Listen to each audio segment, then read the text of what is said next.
Si vous avez envie de vous offrir ce petit jouet, sachez qu'il est disponible sur le site de Razer, le Razer Store, uniquement en ligne pour le moment, et il est vendu à partir de 1 099 €. Nous, la version qu'on a eue en test coûte 1 400 € et a à peu près tout ce qu'il faut pour venir faire le ménage sur la concurrence. Et commençons par la finition du Razer Blade Stealth qui nous a vraiment étonné. On se croirait avec un MacBook dans les mains. On ne peut pas faire une autre comparaison, ce n'est pas possible.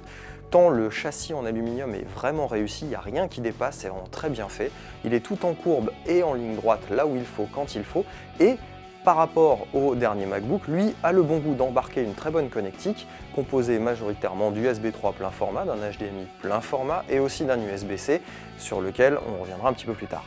Alors si les finitions sont parfaites, côté esthétique, certains pourront trouver ce tamas de noir un peu impersonnel et nous, très honnêtement, on a trouvé plusieurs petits défauts, à commencer par l'énorme logo Razer qui frappe le dos de l'appareil, qui heureusement peut être éteint mais qui est quand même une sacrée faute de goût sur ce type d'appareil.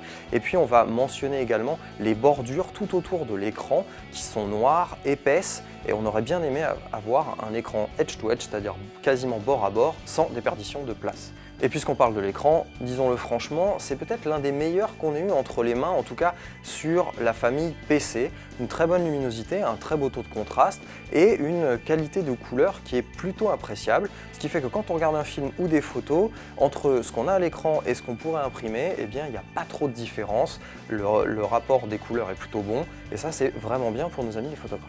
Et pour pouvoir retoucher de la photo, voire faire un tout petit peu de montage vidéo, eh bien, il faut un peu de puissance sous le capot. Et là, Razer met les petits plats dans les grands, puisqu'on a l'un des derniers processeurs Core i7 7500U d'Intel. On a 16 Go de RAM, on a 256 Go de stockage sur SSD.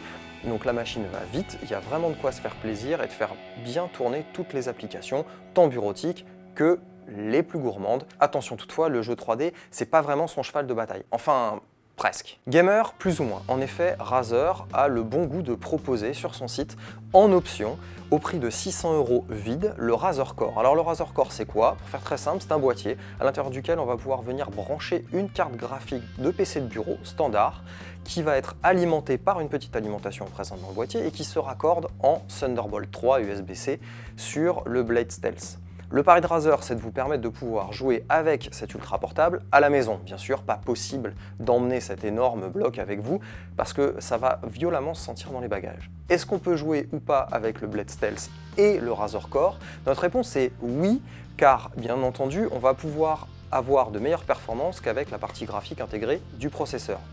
Néanmoins, même en plaçant une 1060 ou une 1070, il y a quand même un goulot d'étranglement au niveau de la machine qui est son processeur. Le processeur n'est pas fait pour jouer.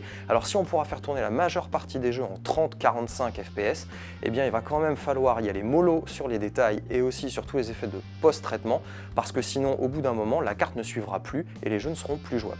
Alors joueur à la maison, mais est-ce qu'il est vraiment travailleur en voyage? Eh bien oui, parce que l'endurance de la machine a été mesurée par le labo entre 5h30 et 7h30, ce qui est plutôt pas mal pour un PC équipé de la sorte. Ce sont des scores d'endurance que nous n'avons plus eu l'habitude d'avoir depuis un moment, et c'est plutôt bien.